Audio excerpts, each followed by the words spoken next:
Why was she in chains, when all she had done was refuse to watch men die? The metallic clank of handcuffs echoed in the dim room, sharp against the silence. Captain Sarah Phoenix sat slouched in the chair, wrists raw where the cuffs dug deep. A bruise darkened one side of her temple, a crimson reminder of the crash she'd walked away from.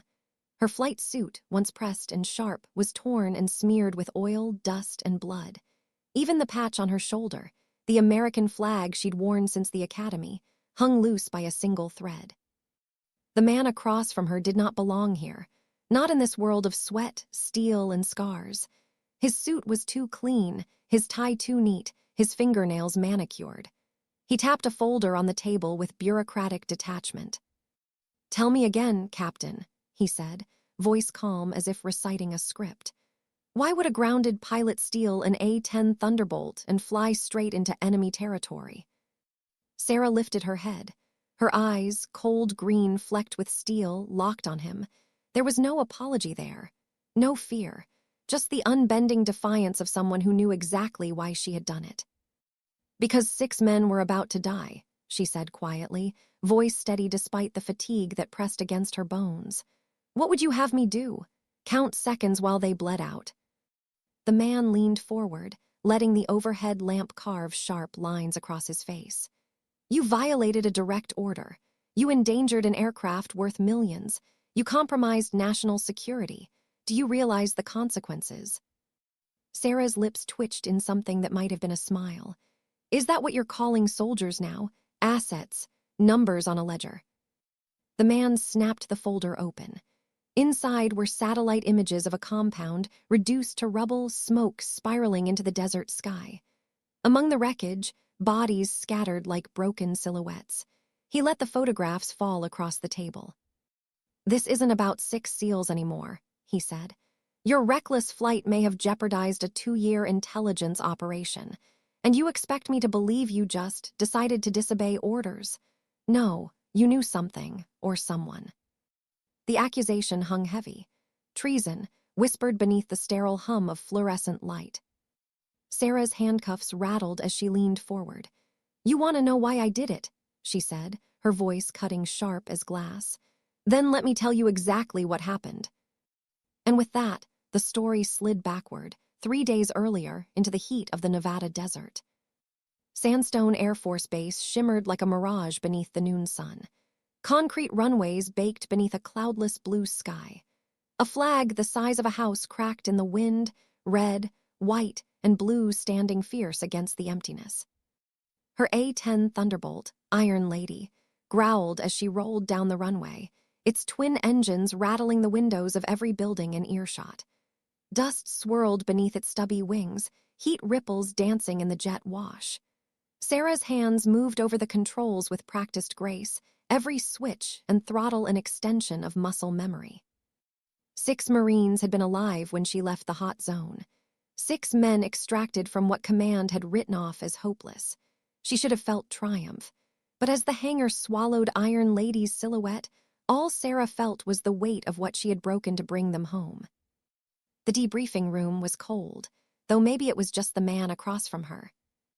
General William Granite Stone sat like a monument of another age 68, face carved by sun and sand, silver hair cut to regulation, eyes that had seen 3 wars. Behind him hung a framed photograph of his younger self beside an F-15 Eagle in Desert Storm. Beneath it, medals arranged in careful symmetry. "Captain," he said, voice rumbling with decades of authority, "your actions during Operation Sandstorm violated direct orders, endangered civilian aircraft, and cost this country $4 million in ordnance." Sarah didn't blink. Her gaze rested not on him, but on the wall beyond, the faded photographs of past commanders who had stared at soldiers like her with the same disapproval. "Do you have anything to say for yourself?" She lifted her eyes at last. Her green stare was steady, unwavering. "Yes, sir," she said. "I'd do it again." The silence cracked between them like a whip. Stone's jaw tightened, but he said nothing. His verdict came with the slam of a folder shut. "You're grounded, pending full review, access revoked, aircraft off limits, dismissed." Her boots struck the polished floor like gavel blows as she left. No apology, no appeal, just the slow burn of defiance that would not die. Outside, the desert heat pressed down heavy. Sarah's fingers brushed the silver chain beneath her flight suit, her father's dog tag. Colonel James, F-15 pilot, killed in '91. He had died saving a downed wingman. He had died breaking rules. "You did what was right, Dad," she whispered. The edges of the metal cut into her palm as she clenched it. "Just like you taught me." But rules were merciless, and rules had grounded her. Hangar 7 smelled of jet fuel and history. Iron Lady stood there, and patched, proud despite her age. The battle stars painted beneath her cockpit told stories no file could capture. Master Sergeant Parker looked up from an engine diagnostic, grease smeared across her hands. "Heard the brass clipped your wings," she said. "Figured you end up here anyway." Sarah ran her palm along Iron Lady's fuselage, bullet holes sealed with fresh aluminum, scorch marks from near misses, a body of scars that mirrored her own. "They grounding her too?" Sarah asked. "Bird doesn't have a rank," Parker said dryly. "But yeah, pulled her from roster, depot maintenance. We both know what that means.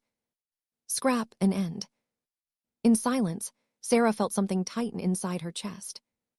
Then Parker pressed a faded blue into her hand. "Carried this since '87. Never flew without it. You hold it for me." Sarah shook her head. "I can't." "You can, because you're not done yet." Across the bay, Lieutenant Johnson ducked from beneath the port engine, bald head shining in the hangar lights. He gave her a nod. "Bird got more patches than a quilt, but she wants to fly, same as you." Sarah smiled faintly, the first since the hearing. She thought of her father again. He used to say a pilot never abandons their wingman, no matter what the rule book says. Parker's reply was simple. "Your old man was right." The call came while Sarah was still in the hangar. "Captain, report to the communications center immediately." Her pulse tightened. Emergency comms rarely meant anything less than disaster. In the bunker, concrete walls hummed with static and the stale smell of coffee. Screens glowed with satellite feeds. Radios hissed through interference. Sergeant Emma pressed her headset close. "SEAL team in contact, Sector 87 Echo. 6 personnel, surrounded, requesting immediate CAS." Sarah froze. Sector 87E, the death planes. No-fly country. Mitchell, the intelligence officer, rubbed her temples. "Weather closing fast. Conventional support 90 minutes out." 90 minutes. Sarah's gut clenched. 90 minutes was a death sentence. Straightened pale. "Ma'am, I'm losing their signal." Then, through static, a voice broke. Weak, desperate, final. "Anyone, Sierra 7, we're finished." The line dissolved into white noise. Silence filled the room, heavy, deadly. Sarah's heart hammered. She looked at Mitchell. "We can't wait. There's one aircraft ready, one option." Mitchell stared at her. "You're grounded." "The aircraft is." The words cut sharper than she intended. Mitchell's eyes searched her face. The rules said no. The rules said wait for recovery. The rules said let 6 men die. But Sarah's father's voice echoed inside her. The flag doesn't stand for obedience. It stands for doing what's right, even when it costs you everything. Her hand tightened around the in her pocket. 6 men were out there, fighting alone. And she already knew her choice. What kind of soldier gambles her entire career on 6 voices, fatting into static? Sarah moved fast through the dim corridors of Sandstone's bunker, the words still echoing in her head. We're finished. 6 men, surrounded, out of time. By the time she reached the hangar, her mind was already flying ahead, calculating fuel, terrain, weapons loads. Regulations meant nothing now. A clock was ticking somewhere in the mountains, and every second bled another ounce of hope. "Crew," she barked, her voice sharp, urgent. "How long to get Iron Lady ready for launch?" Johnson wiped his hands on a rag. "She's fueled and armed from this morning's scrubbed sortie. Pre-flight's clean. 15 minutes and she's airborne." "Make it 10." Parker caught her by the arm, eyes narrowing. Sarah, you know what they'll do if you take her up. They'll end your career, maybe worse. Sarah's jaw tightened. It's already over, Parker. Question is, do 6 men die because I was too scared to do my job? For a moment, the old mechanic searched her face. Then she nodded once quietly. Johnson, prep the bird. Combat load, max fuel. She turned back to Sarah. If you're going down for this, you won't go alone. We'll cover you. The hangar came alive. Ground crew emerged from shadows. Mechanics dropped tools to swarm Iron Lady. Hands on steel, eyes focused, each one knowing what was at stake. Sarah's boots carried her toward the gear room, every step heavier than the last. Flight suit, vest, helmet, oxygen mask, each piece of equipment settled on her body like a verdict. For the first time in years, she felt like a thief in her own skin. Yet when she walked back into the bay, Iron Lady waiting with her nose pointed toward the open doors, something steadied inside her. The aircraft wasn't a machine tonight. She was an ally, a partner, a last chance. Parker approached, pressing a folded into Sarah's hand, the one from carried through decades of war. My lucky charm, never flew without it. I can't take this. You're not taking it, you're borrowing it, you'll bring it back. Johnson appeared next, holding a battered cassette tape in his grease-stained hand. Desert Storm, saved my life once, might save yours. Sarah took it, swallowing hard. She couldn't play it in the cockpit, but it wasn't about music. It was about carrying a piece of them with her. You'd better bring it back, Johnson said, voice cracking just enough to betray him. She climbed the ladder into the cockpit. The familiar smell of metal, sweat, and hydraulic fluid wrapped around her. Her hands moved automatically, switches, gauges, throttle. For the first time since her grounding, she was whole again. The twin engines roared to life, their vibration rattling the hangar. Iron Lady trembled, eager, alive. Sarah keyed the radio. Tower, Warthog 213. Request immediate takeoff, emergency departure. Captain Barnes' voice came back tight. 213, you're not on today's flight schedule. State nature of emergency. Sierra 7 is in contact, requesting immediate CAS. I'm responding. Silence, long, dangerous silence. Sarah knew Barnes was staring at his screen, seeing the red mark by her name. Grounded, unauthorized, career suicide. 213, be advised, Barnes said finally. F-16 launching from East Runway. Orders are to escort you back to hangar. Sarah's stomach clenched. They were sending a fighter to stop her. Before she could respond, Barnes' tone shifted, quieter now, almost conspiratorial. 213, you are cleared for immediate takeoff. Winds 270 at 15, weather deteriorating north. And the F-16 is experiencing navigation issues. Estimate 10-minute delay. Sarah's lips curled. Barnes was buying her a head start. Copy tower, rolling now. She released the brakes. Iron Lady surged forward, gathering speed across the runway. The flag at the tower snapped in the wind, fierce and defiant, as if daring her to falter. She didn't. The wheels lifted, the earth fell away, and the desert opened beneath her wings. The storm met her halfway to the mountains. Dark clouds rolled like waves above jagged ridges.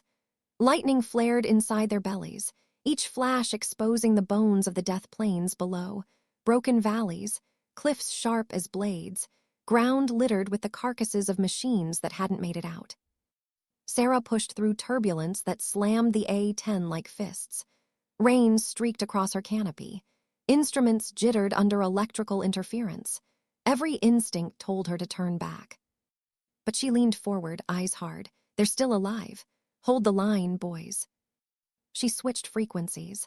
Sierra 7, this is Warthog 213. Inbound your position. If you hear me, key your mic twice. Static, nothing. Her knuckles whitened on the stick. She tried again. Warthog 213. The voice broke through faintly, strained and raw. This is Sierra 7 actual, 6 personnel, 1 critical casualty. Surrounded, ammunition at 30%. No extraction route. Relief and dread collided in her chest. They were alive, but barely. "Hold tight, Sierra 7, she said. "I'm bringing the rain." Thunder cracked above, echoing her promise. On the valley floor, Staff Sergeant Jack Hammer pressed his back against the cave wall, rifle clutched in bloody hands. His team was fatting. One man unconscious, another bleeding, all of them exhausted. He'd seen too many fights end the same way, men whispering their last words into radios no one answered. But then, through the storm, came the growl of twin-turbo engines. Heavy, relentless. His sniper squinted through the downpour. That ain't no drone. Felt his chest tighten with something he hadn't allowed in hours. Hope. "Copy that," he muttered. "That's an angel." Sarah descended through the clouds, eyes scanning her thermal display. Heat signatures flared against the cold rock, 6 huddled in a cave, 25 surrounding them in a disciplined ring. Too disciplined. This wasn't chaos. This was tactics. Then muzzle flashes, green tracer rounds cutting the rain. The A-10's warning receiver screamed someone was painting her with radar.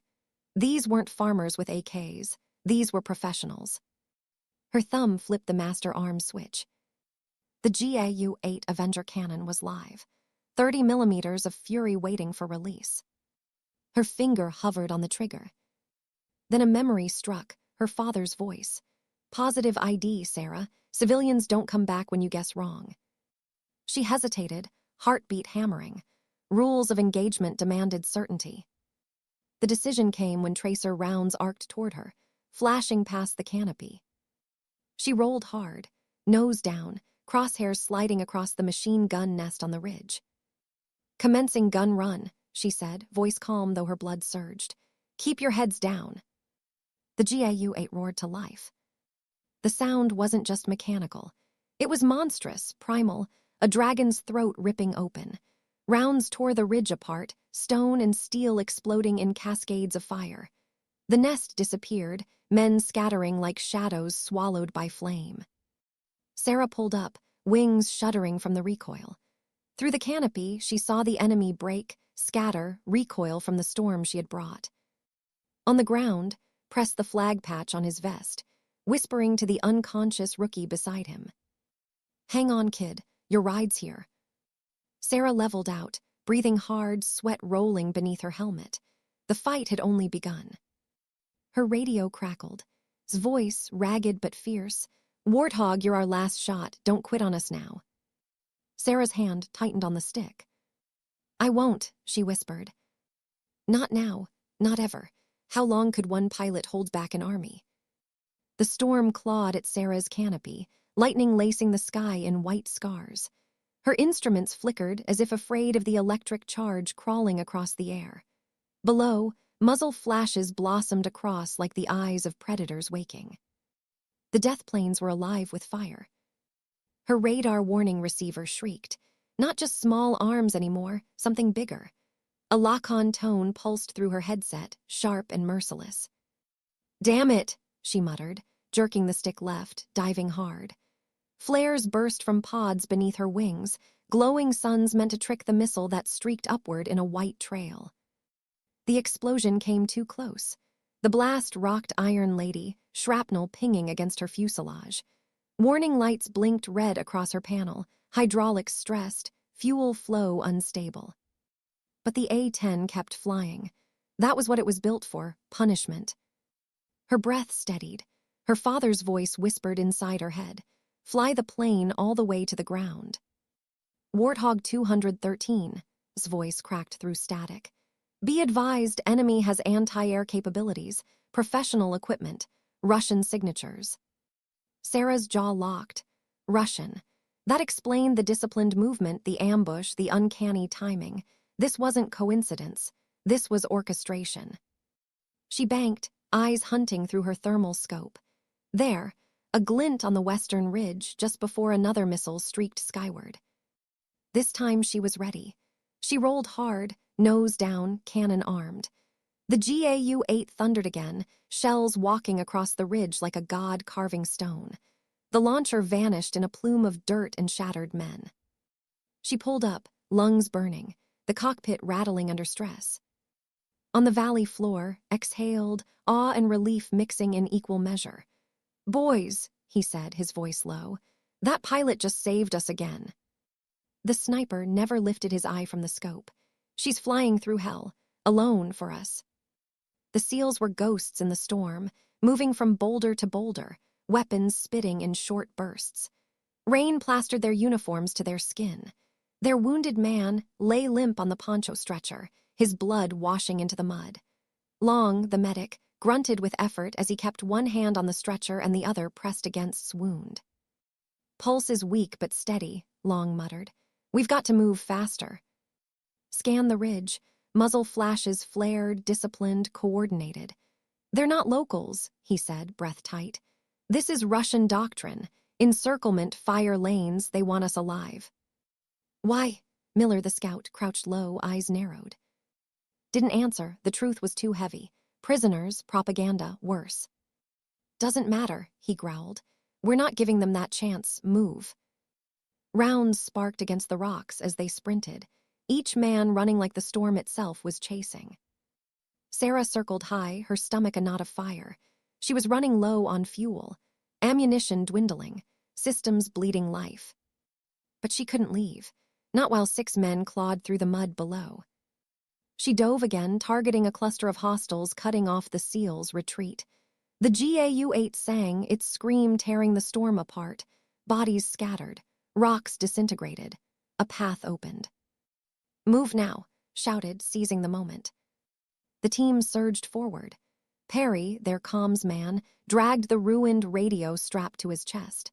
Covered their flank, each rifle shot a precise punctuation in the chaos. Every man's lungs burned. Every step threatened to buckle. But the shadow of the A-10 above them, its wings wide, its engines howling, was the difference between surrender and survival. The storm pressed heavier. Rain blurred Sarah's vision, streaking the canopy in sheets. Her wipers smeared the world into gray shapes, but she flew by instinct now. The A-10 was an extension of her body, her breath guiding the stick.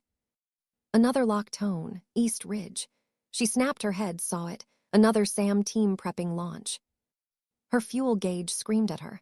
She had minutes left. Her father's words again. Sometimes the only way out is through. Sarah pushed the nose down, straight into the storm. The missile streaked upward, slicing the sky in a line of white fire. She countered with flares, rolling hard, forcing Iron Lady into a bone-rattling dive that slammed her chest against her harness. The missile tracked the decoy, exploded harmlessly in the rain. But the maneuver strained her hydraulic system to braking. Warning alarms blared. Her right wing wanted to dip, controls sluggish. She forced it level, sweat stinging her eyes. "Warthog status." His voice carried both fear and hope. "Still flying," she rasped. "For now." Below, the SEALs reached a brief lull. Cover beneath a cluster of rocks. Crouched, chest heaving, eyes scanning the storm. Perry cursed, showing the ruined radio guts. Something small gleamed in his hand. "What is that?" "A transponder," Perry spat. "Russian-made, it was inside our gear, broadcasting our position since we left base." Stomach dropped, set up from the start. Rain hammered the rocks above them, each drop a drumbeat of betrayal. The name whispered unspoken between them all, the Pentagon officer who had signed their mission, the one Sarah suspected already. "This was never bad luck," said. His voice was steady but cold. "We were meant to die out here." The men fell silent, only the storm speaking. Then the growl of engines filled the valley again. Iron Lady's silhouette broke the clouds, defiant and battered. "Touch the flag patch on his vest." "Not today," he whispered. Sarah's breath came shallow, her body taut with exhaustion. She had minutes of flight time left. One more run, maybe 2. Then she'd be out of fuel, out of fight. Her canopy flashed with lightning, the storm roaring like the world itself wanted her gone. She steadied her hands. "This ends with me," she whispered, "or it ends with them." And with that, she banked toward the valley again, cannon armed, heart a drum against the storm. How much punishment could one machine, one woman, endure before breaking? Sarah's cockpit screamed at her, warning lights blazing across the panel, alarms shrieking in overlapping tones, hydraulics bleeding out, starboard engine coughing, fuel leaking fast. The A-10 groaned like a wounded animal, every shudder a reminder that she was flying a dying beast. But she was still airborne, and 6 men still breathed below. "Sierra 7, she called, voice tight. "I'm showing catastrophic damage. I can give you minutes, maybe less. What's your status?" His reply came through static, calm despite the storm and the gunfire. "We're moving southwest, but progress is slow. 1 critical casualty. We can't outrun them." Sarah's eyes flicked to her map display. There, a flat patch 2 clicks out. A crumbling Soviet outpost marked decades ago and forgotten. Just enough ground to land if she was lucky. Her heart hammered. Landing an A-10 in a combat zone, in a thunderstorm, with 1 engine crippled and half her hydraulics gone, wasn't just unorthodox. It was suicide. But leaving the SEALs meant worse. "I've got a spot," she said, voice low. 2 clicks southwest, old Soviet base. I can put down there. If you can reach it, I'll cover you." The silence stretched. She imagines men looking at each other, weighing her words. Finally, "Warthog, did you just say land?" Sarah's lips twitched. "Neither is leaving men behind. Can you make it?" "We'll make it," said. And though his voice was steady, Sarah heard the truth beneath. They had no other choice. On the valley floor, the SEALs moved like shadows through the storm. Led, his sniper rifle snapping thunder at anything that moved ahead. Miller ghosted the rear, eyes always scanning, ears tuned for pursuit. Perry and Long carried between them, the unconscious man pale, lips blue. Strode in the middle, his wounded arm cradled, his rifle still up. The rain was relentless. It filled their boots, soaked their weapons, blurred their vision. Mud sucked at every step, slowing them. The wounded groaned with every jolt of the stretcher. And always the enemy pressed. Gunfire cracked from ridges, tracer rounds streaking the storm. These weren't amateurs. They moved with discipline, cutting off escape, herding the SEALs like wolves driving prey. But then the sky tore open again. Iron Lady screamed overhead, cannon fire raining down in a hellish roar. Rocks shattered, bodies flung into mud, enemy fire silenced for a heartbeat. "Seize the moment. Move, move." The team sprinted, lungs burning, boots slipping, carrying their brother because leaving him was never an option. Sarah's vision blurred with sweat and blood from a cut above her brow. The storm rattled her teeth, lightning flashing so close it lit the cockpit white. The stick fought her, heavy and sluggish. The A-10 wanted to roll right into the ground. She forced it level with everything she had. Her father's voice whispered again, "Fly the plane all the way to the ground." Her gauges told her the truth. She had one last chance. She dropped altitude, angling southwest. Through breaks in the storm, she caught glimpses of the outpost, a scar of concrete amid jagged rock. It wasn't a runway. It was survival, maybe. She whispered a prayer to no one in particular. "Brace for impact," she said aloud, though only the ghosts of her father and her aircraft could hear her. The ground rushed up. This slammed down hard, port gear striking first. Metal screamed, sparks showering. The starboard wing dropped, dragging across concrete, tearing free in an eruption of debris. The fuselage spun, sliding, grinding across the broken pad, until at last it shuddered to a halt against the crumbling wall of an old barracks. Then silence, only the hiss of rain on hot metal. Sarah sat stunned, her body rattled, blood running warm across her cheek. Her chest rose and fell, breath ragged. Pain shot through her ribs, but nothing felt broken. She was alive. She unstrapped, her hands trembling, fingers slick with sweat. The cockpit canopy was cracked, rain leaking through. Her bird was finished. Iron Lady would never fly again. But Sarah wasn't done. On the valley floor, Steam felt the impact shake the ground. The sound rolled across the storm, a metallic scream that turned every head. Swore under his breath. That was her. His chest tightened. Alive or dead, she was now their anchor point. "Southwest, move now, that's our extraction." The team staggered faster, desperation giving their legs strength. moaned faintly, life clinging by threads. Long muttered to him as they ran. "Stay with us, kid. Your ride didn't quit on you." Gunfire cracked from the left. Muzzle flashes lit the ridge. Miller dropped to a knee, returning fire in sharp bursts, his voice calm. "Contact left, 3 shooters, disciplined spacing." Dropped prone, scope steady despite the storm. 1 shot. A figure crumpled. Another. The third vanished behind cover. "Clear enough," barked. "Move."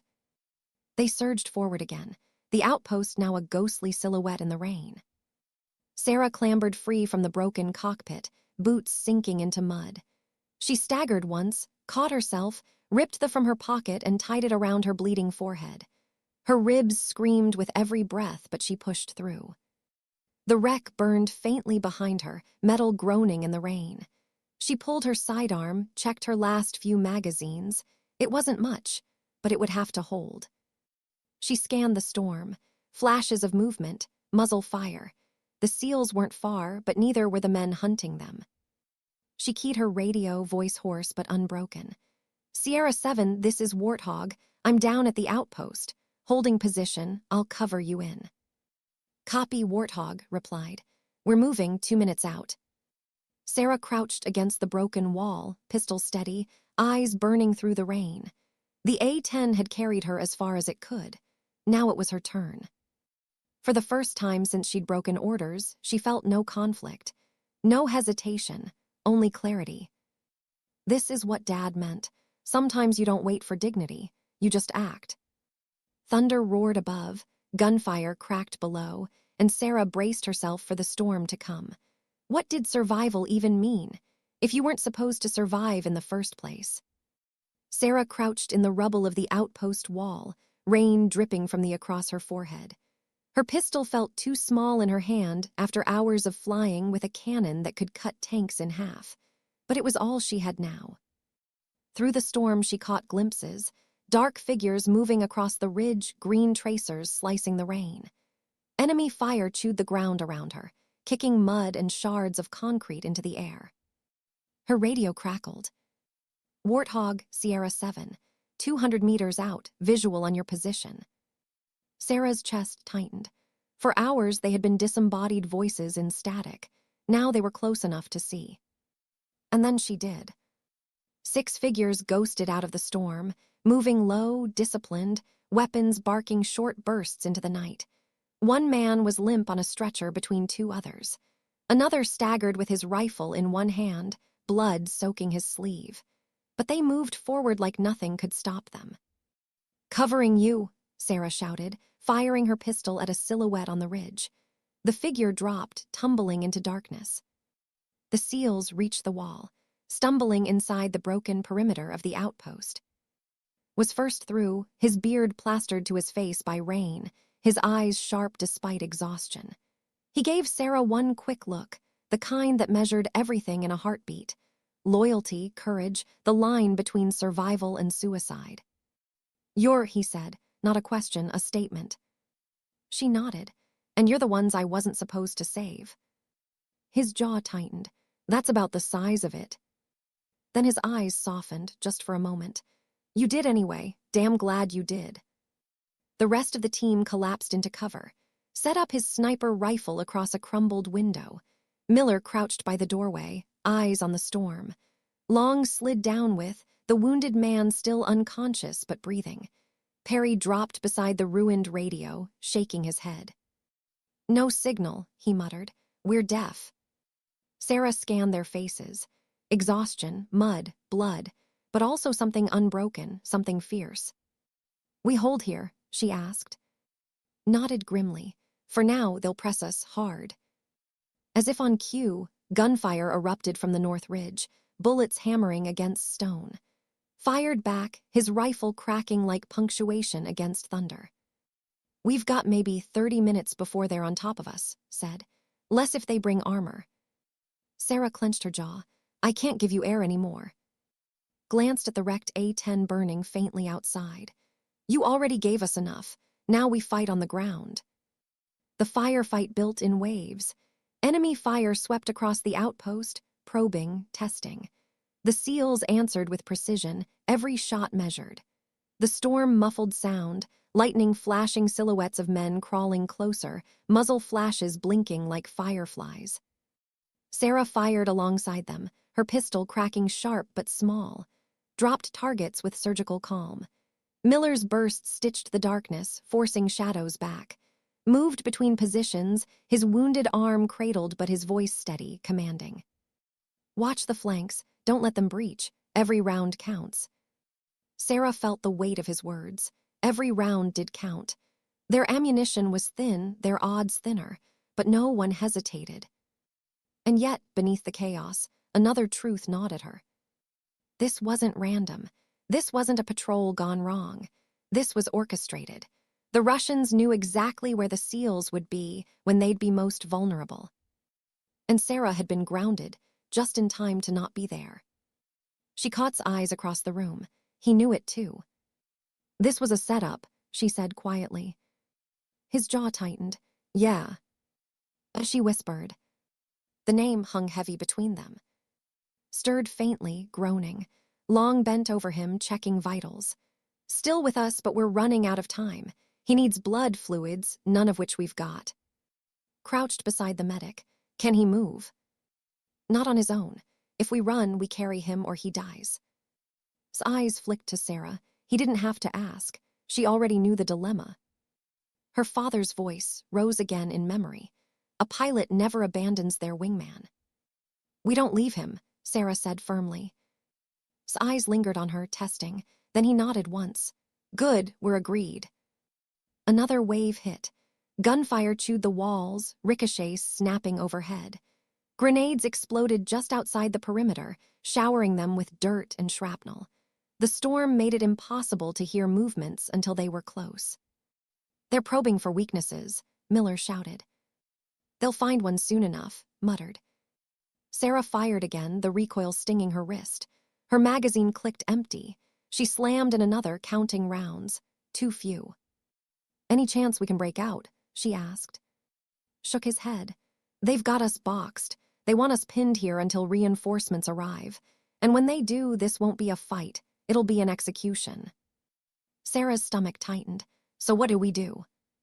For the first time, looked at her not as an officer or even a pilot, but as an equal in the same noose. We buy time, he said simply. As much as we can, and maybe someone up there decides we're worth saving. The storm swelled, rain slamming harder, wind howling through broken windows. Sarah crouched behind the wall, chest heaving, pistol hot in her grip. She felt the exhaustion in her bones, the ache in her ribs, the sting of every breath.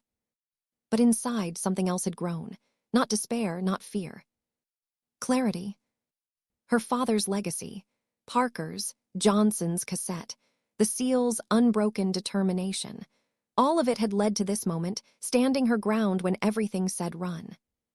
Sometimes survival wasn't about getting out alive. Sometimes it was about standing long enough to make sure others could. Sarah adjusted her grip, eyes hard through the rain. Let them come, she whispered. Thunder answered, rolling across the valley like drums of war. And outside the broken outpost, the enemy gathered for their next push. How long could men fight with nothing left but grit? The storm had softened into a steady downpour, but the valley was no less cruel. Darkness pressed against the broken Soviet outpost, broken only by muzzle flashes and the eerie glow of lightning beyond the ridges. Inside, the SEALs and Sarah crouched low, wet, cold, and worn thin. Spent brass rolled across the floor in puddles. Their breathing was ragged. Every man knew the truth. They had hours of fight left at best, and the enemy could press forever. Another burst rattled against the northern wall, concrete chipping into dust. Fired back, his sniper rifle steady despite the tremor in his hands. Still out there, he muttered, moving closer. Sarah pressed her back to the wall, clutching her pistol. She'd never been this low on ammunition in her life. No resupply, no support, just the weight of 6 men's lives leaning on her. 2 mags left, Miller reported grimly. Then it's knives and bad language. His eyes moved over his team, then to Sarah. Mud streaked his face, blood soaked his sleeve, but his voice was still iron. "We ration. 2 shots max per target. No suppression fire. You see it, you drop it, or you don't shoot." Perry cursed under his breath, fiddling with the broken radio. "Still nothing, just static. If there's anyone listening, they're not telling us." Sarah knelt beside him. "What about flares?" "Already used." He shook his head. "Only thing I can rig is a distress beacon, but it'll burn our position brighter than a bonfire. We'll have every Russian-trained squad in the valley swarming us in 5 minutes." Glanced at Sarah, it wasn't really a question. Worth it. She thought of her father, of Parker's words, of Barnes and the tower giving her a window instead of stopping her. People had risked everything for her to get here. "Light it," she said. Perry worked fast, sweat slicking his forehead despite the cold rain. Wires twisted, sparks hissed. Finally, a faint red glow flickered against the wall. A crude beacon, but bright enough to pierce the dark sky. Grunted. "Well, if anyone's out there, they know where to find us now." Sarah's stomach tightened, and so do the enemy. It didn't take long. Movement rippled across the ridges, figures sprinting through rain, weapons glinting. Gunfire erupted, sharper, closer, disciplined. "Here they come," barked. The outpost exploded with noise. Sarah squeezed the trigger, dropping a figure that had broken too close. Fired twice, 2 shadows crumpled. Miller's bursts tore into the mud, sending others scrambling for cover. But for everyone that fell, 2 more pressed in. Grenades arced overhead, exploding against the walls, the concussion rattling Sarah's teeth. Shrapnel cut her cheek, hot blood mixing with rain. She gritted her teeth, wiped it away, and kept firing. Inside the outpost, moaned weakly. Long crouched over him, shielding the wounded man with his own body as dust and fragments showered them both. "He's slipping," Long muttered. "If we don't get him out soon." "Focus," snapped, not at Long but at fate itself. "He's not dying here." Sarah's pistol clicked empty. She ejected the mag, slammed her last one in. 10 rounds left, maybe less. Her heart pounded, her ribs aching with every breath, but her eyes burned steady. She looked at. "We can't hold like this." "We don't hold," said. "We bleed them until someone hears us. That beacon better be worth it." Minutes blurred into a rhythm of fire and reload, duck and rise.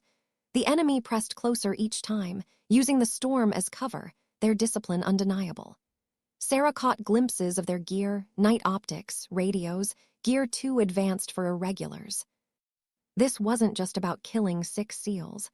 It was about sending a message. And Sarah had become part of that message. Her father's words drifted back. Sometimes the mission chooses you, and all you can do is stand where you're needed most. Thunder rolled across the valley, masking the distant sound of engines. For a moment, Sarah thought it was her imagination. Then she heard it again, rotors. Heavy, distant, carried on the wind. Her heart leapt. Hellos. The SEALs froze, every man straining to hear. Through the storm, faint but real, came the thrum of blades. Let out a breathless laugh. "Well, I'll be damned." But's face didn't change. His eyes were hard, suspicious. Not ours, not yet, could be theirs. The truth hit Sarah like ice. If the Russians had Hellos inbound, this fight was over. Perry's beacon glowed steady, its faint light fighting the storm.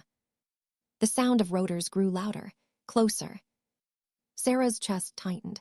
Salvation or death, it was coming either way. The enemy pressed harder, maybe sensing the same. Gunfire turned furious, grenades raining in. The walls shook. The outpost was breaking apart. Sarah crouched beside, firing into the dark, her pistol bucking with every shot. If it's not ours, what then? Spat into the mud. Then we fight until we can't, and when it's over, at least the world will know we didn't go quiet.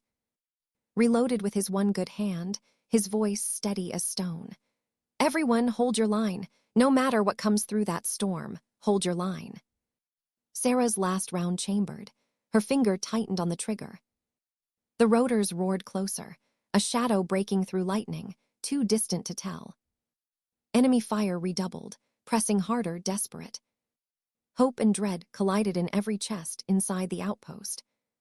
And Sarah realized this wasn't just a fight for survival anymore. It was a fight for meaning, for proof that betrayal could be endured, that courage could outlast treachery. She whispered it aloud, steady despite the storm. Sometimes dignity doesn't speak, it simply acts. The rotors grew louder, closer. And the next heartbeat would tell them everything. Was salvation ever that close, or was it just another trick of war? The storm split open with the thunder of rotor blades.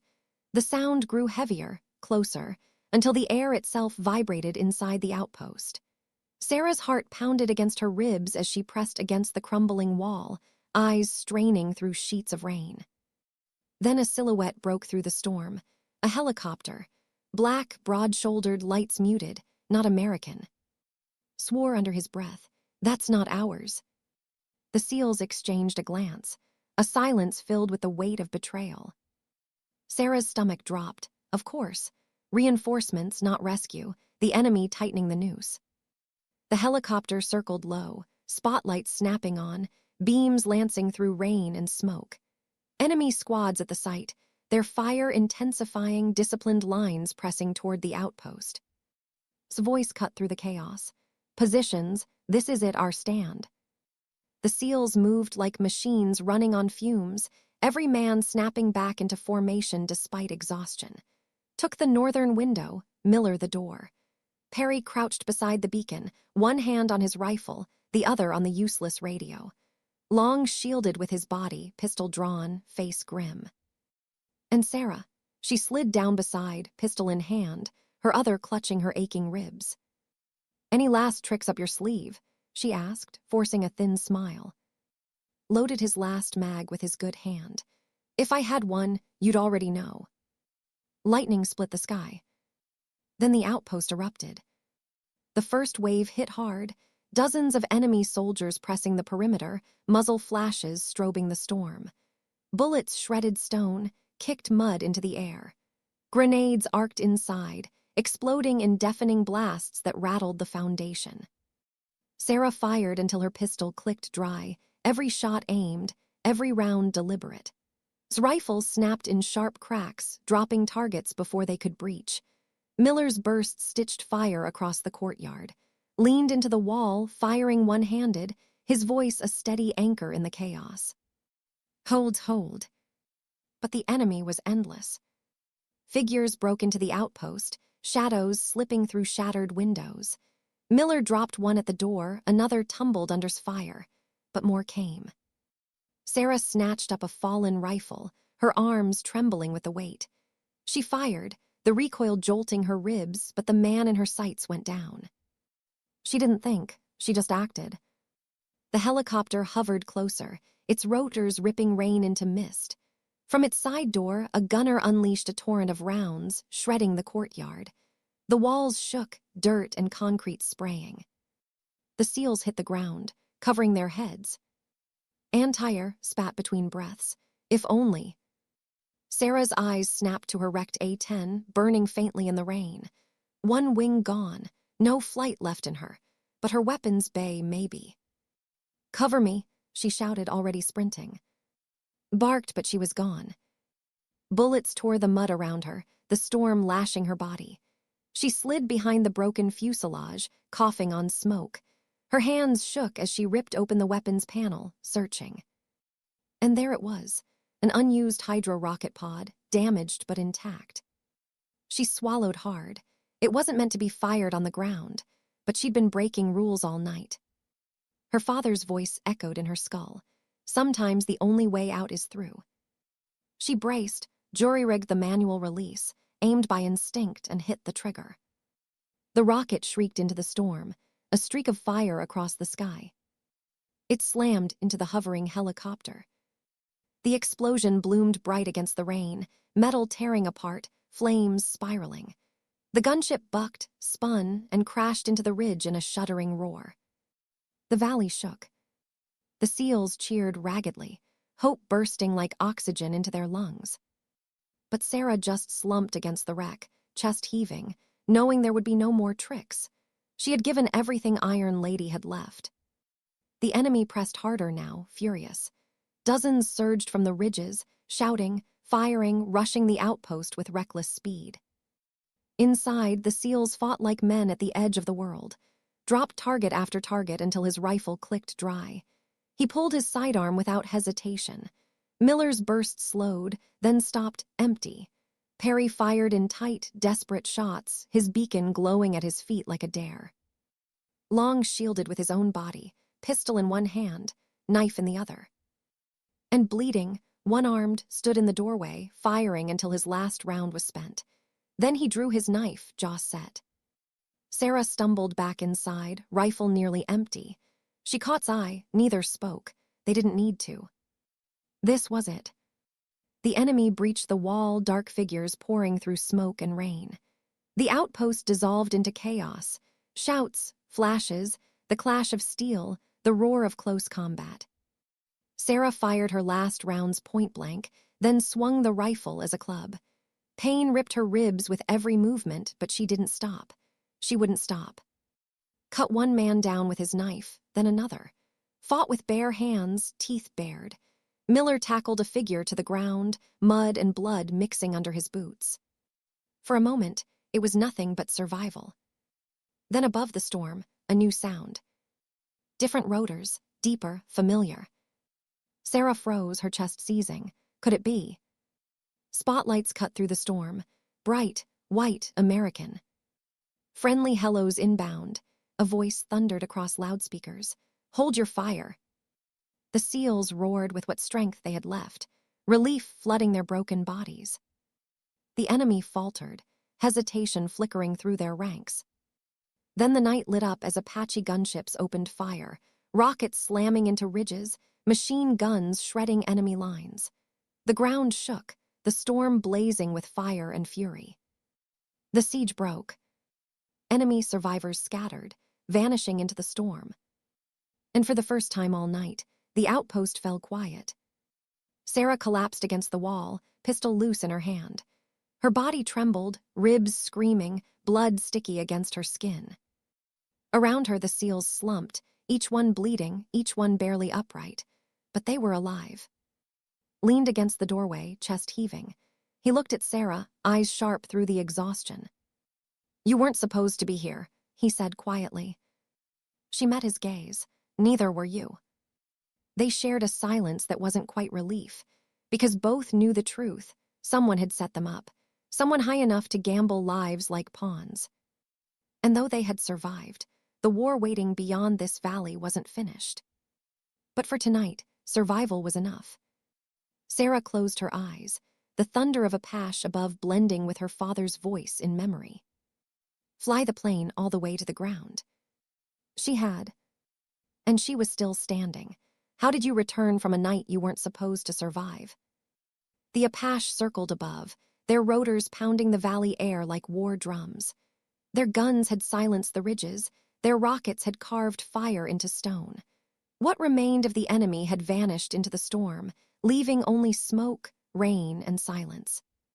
Inside the shattered Soviet outpost, 7 men and 1 woman breathed, barely. The medevac birds came next, Black Hawks swooping low, their searchlights spilling over the wreck of Sarah's A-10 and the mud-slick ground littered with brass. Rescue crews jumped out, medics sprinting toward the perimeter. Their voices cut through the storm. "Casualties? Who's first?" Long lifted a hand weakly. "He's critical." The medics took the stretcher, shouting vitals, pumping fluids, groaned as they loaded him onto the bird, alive against all odds. The SEALs climbed aboard one by one, each limping, bloodied, half-collapsed. His face was pale, but his jaw was set. Miller leaned heavy on Perry, who cursed every step but kept moving. Brought up the rear, refusing help despite his ruined arm. Sarah stood apart, the rain plastering her hair to her face, her body trembling with exhaustion. She looked back once more at the wreck of Iron Lady. Smoke curled from the torn fuselage, rain sizzling against metal that had carried her through hell. Her father's words whispered again. Fly the plane all the way to the ground. She had, and now the ground held her. His voice carried over the storm. He was already on the bird, his good hand gripping the doorframe. "You coming, or you planning to walk home?" For the first time all night, Sarah let herself laugh, a short, broken sound. She climbed aboard. The Black Hawk lifted, rain falling away beneath them. The valley shrank into shadow, the outpost reduced to a scar in the mud. Sarah leaned against the wall, eyes closing, her chest rising and falling in heavy, uneven breaths. No one spoke for a long time. The storm howled outside. Inside, there was only silence, heavy with everything unsaid. The debrief came hours later, under fluorescent lights instead of lightning. A clean room, white walls, polished floors. Too quiet, too sterile for men and women who still smelled of mud and blood. The SEALs sat in silence at the table, bandaged, hollow-eyed, each man alive but carrying the weight of ghosts. Sarah sat opposite them, her uniform streaked with dried blood, her ribs bound tight beneath her shirt. The officer leading the debrief, a colonel with clipped words and colder eyes, paced in front of them. His voice was smooth, detached, as though reading from a script. "You disobeyed a direct grounding order, Captain." Sarah met his gaze, her voice flat. "Yes, sir." "You risked government property, an entire aircraft, and your own life against explicit instruction." Her hands tightened in her lap. "Yes, sir." The colonel's eyes flicked too. "And your team was off-grid, compromised by enemy forces due to equipment failure." His tone sharpened. "A transponder hidden in your comms. Care to explain?" His jaw clenched. "We can't explain what we weren't told." The colonel's expression didn't change. "The Pentagon will review the incident. That's all you need to know." Sarah's stomach twisted. There it was, the cover, the quiet burial of betrayal, the truth scrubbed clean. And there was nothing she could do but sit in that silence.